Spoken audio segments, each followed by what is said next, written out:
Hello అండి. Hi. Welcome back to my channel. ఈరోజు టమాటా masala curry అయితే చూపిస్తున్నానండి. ఇలా ఒకసారి టమాటా కర్రీ చేయండి. సూపర్‌గా ఉంటది. ఎప్పుడు ఏం కూరగాయ వండాలో అర్థం కానప్పుడు ఇలా ఒక 4, 5 టమాటాలున్నా ఇలా గ్రేవీ కర్రీ లెక్క చేయండి. టేస్ట్ మాత్రం చాలా బాగుంటది. ప్రాసెస్‌లోకి వెళ్ళిపోదాం. ఇక్కడ నేను మీడియం సైజ్ ఉన్న టమాటాలు అయితే తీసుకున్నానండి. ఇక్కడ మరీ పెద్దగా కాకుండా అలానే మరీ చిన్నగా కాకుండా ఉన్న టమాటాలు ఒక 10-12 వరకు అయితే తీసుకున్నా. మీకు కావాలంటే పెద్దవి కూడా తీసుకోవచ్చు. ఇలా అన్నీ మనము మసాలా వంకాయ ఎలా చేస్తామో ఘాట్లు పెట్టుకొని అలా ఇది కూడా 4 దిక్కులా కట్ చేసుకోవాలి. ఇక్కడ చూపిస్తున్నట్టు మొత్తం కట్ చేసేసుకోవాలి టమాటాలని.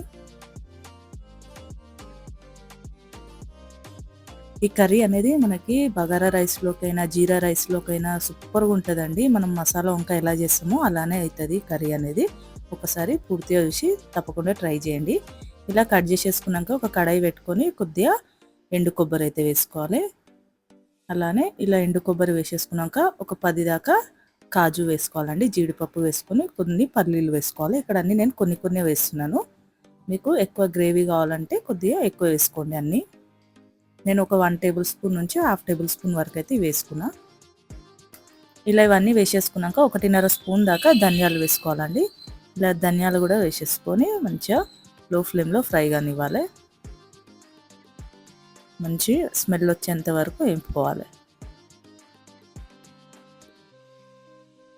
నెక్స్ట్ ఇందులోకి ఒక 1 టేబుల్ స్పూన్ నుంచి 2 టేబుల్ స్పూన్ దాకా నువ్వులు వేసుకోవాలండి. ఇక్కడ నువ్వులు ఎక్కువ వేసుకున్నా ఏం కాదు. ఇక్కడ 2 స్పూన్స్ దాకా నువ్వులు అయితే వేస్తున్నాను. నువ్వులు వేసేసుకొని ఇవి కూడా మంచిగా వేపుకుందాం. వీడియోస్ చూస్తారు కానీ లైక్ చేస్తలేరు, సబ్స్క్రైబ్ చేసుకుంటలేరండి. కొద్దిగా సబ్స్క్రైబ్ చేసుకొని సపోర్ట్ చేయండి.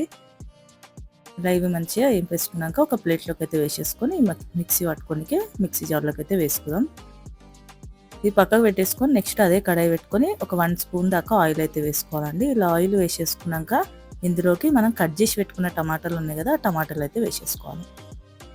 ఇక్కడ టమాటాలు ఇలా వేయించుకోకపోయినా డైరెక్ట్ కర్రీలో వేసేసుకోవచ్చు, కానీ ఇలా నూనెలో ఫ్రై చేస్తే ఏంటంటే బాగుంటుందండి. అలా కొద్దిగా ఫ్రై చేసుకున్నాక ఒక 2-3 నిమిషాలు పెట్టుకుంటే సరిపోతుంది. ఇక్కడ చూస్తున్నారు కదా, ఇలా ఒక 2-3 నిమిషాలు అయ్యాక ఇవి తీసేసుకొని ఒక ప్లేట్లోకి వేసేసుకుందాం. నెక్స్ట్ అదే కడాయిలోకి మీడియం సైజు ఉన్న ఒక ఉల్లిపాయ, ఒక 2 పచ్చిమిర్చి వేసేసుకొని మంచిగా ఫ్రై చేసుకోవాలి. ఇక నూనె పోయాల్సిన అవసరం లేదు, అందులో ఉన్న దాంతోనే ఫ్రై చేసేసుకుందాం.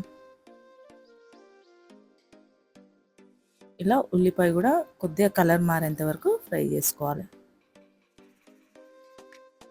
ఇంతే అండి. ఇవన్నీ ఫస్ట్ ఫ్రై చేసేసుకున్నాక ఈ చల్లగా అయ్యే వరకు పక్కకు పెట్టుకొని మిక్సీ జార్లోకి వేసుకుందాం.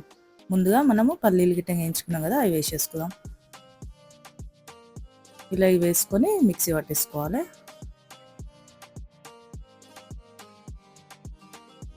నెక్స్ట్ ఇందులోకి ఏమేమి వేయాలో చూద్దాం.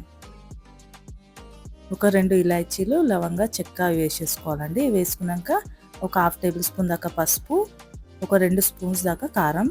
ఇక్కడ కారం కొద్దిగా ఎక్కువ తింటా అంటే వేసుకోండి. అలానే తగినంత ఉప్పు, 1 నుంచి 1.5 స్పూన్ దాకా అల్లం పేస్ట్ కూడా వేసుకోవాలి.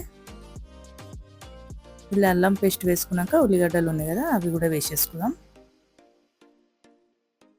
ఇక్కడ మనం పచ్చిమిర్చి కూడా వేసినాం కాబట్టి కారం చూసి వేసుకోండి.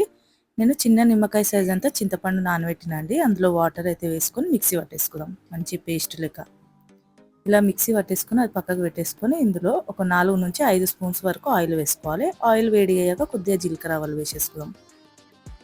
అలానే కొద్దిగా కరివేపాకు కూడా వేసేసుకొని మనం మిక్సీ పట్టుకున్న పేస్ట్ ఉంది కదా, అది ఆయిల్లో వేసేసుకోవాలి. ఇలా ఆయిల్లో వేసేసుకొని మంచిగా నూనె పైకి వచ్చేంత వరకు మంచిగా ఫ్రై చేసుకోవాలి. ఇక ఇందులో ఏం వేయాల్సిన అవసరం లేదండి. మొత్తం మనము మిక్సీలోనే వేసేసుకున్నాం కదా, అక్కడనే చూసి స్పైసెస్ అన్నీ ఏదున్నా అందులోనే వేసేసుకొని మిక్సీ పట్టుకోవాలి. కొద్దిగా వాటర్ వేసేసుకుందాం. అందులో వేసేసుకొని చింతపండు నానబెట్టుకున్నా కదండి, ఆ చింతపండు కూడా తీసేసుకొని వాటర్ అయితే వేసుకోవాలి. చింతపండు రసం ఇక్కడ చూస్తున్నా కదా, ఇలా వేసేసుకుందాం. వేసుకొని మంచిగా లో ఫ్లేమ్లో పెట్టేసుకొని ఇప్పుడు ఇందులో వాటర్ ఎన్ని కావాలని చూసి, మీకు ఎంత చిక్కగా కావాలంటే కొద్దిగా తక్కువ వేసుకోండి, లేకపోతే కొద్దిగా పలుచగా కావాలంటే వాటర్ కొద్దిగా ఎక్కువ వేసుకోండి. నేను ఇక్కడైతే మీడియంగా చేస్తున్నా. ఇందులో కొద్దిగా పుదీనా వేసుకోవాలి, కొత్తిమీర ఉంటే కొత్తిమీర కూడా వేసుకోండి. ఒక 4-5 నిమిషాలు అయితే ఇలా బాగా మసులుతుంది.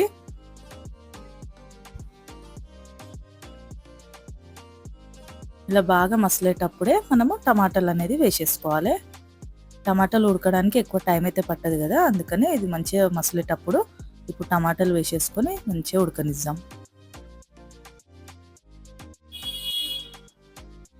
మూత పెట్టేసుకొని ఒక 5 నుంచి 10 నిమిషాల వరకు మీడియం ఫ్లేమ్లో ఉడకనివ్వాలి.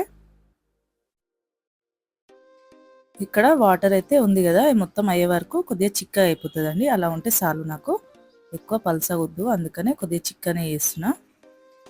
ఇక్కడ చూస్తున్నారు, ఇంకా కొద్దిగా ఉడికితే మనకి మసాలా టమాటా కర్రీ అయితే రెడీ అయిపోయింది. సేమ్ గుత్తి వంకాయ చేసినట్టేనండి. ఇక్కడ మనం టమాటాలు వేస్తున్నాము.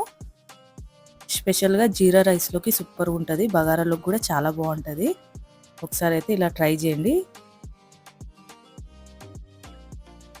ఇక్కడ చూస్తున్నారు కదా, ఇంకా కొద్దిగా ఉడికిపోతే మనకి టమాటా కర్రీ అనేది రెడీ అయిపోయింది. కొద్దిగా చిక్కగా అయ్యాక చూపిస్తా. అంతే అండి, ఫైనల్గా చూసారా, గ్యాస్ ఆఫ్ చేసేసుకున్నా. ఇలా కొద్దిగా చల్లగా అయిపోయినాక ఎంత చిక్కగా అయిందో, ఇలా ఉంటే చాలా బాగుంటుంది. అంతే అండి, ఫైనల్గా టమాటా మసాలా కర్రీ అయితే రెడీ అయిపోయింది. ఐ హోప్ ఈ వీడియో మీకు నచ్చిందని అనుకుంటున్నా. నచ్చితే తప్పకుండా లైక్ చేయండి, షేర్ చేయండి మీ ఫ్రెండ్స్ అండ్ ఫ్యామిలీతోని. ఇలాంటి సింపుల్ రెసిపీస్ కోసం మన ఛానల్ని ఫాలో కండి. ఓకే అండి, మరొక మంచి రెసిపీతో వెళ్దాం. అంతవరకు బాయ్.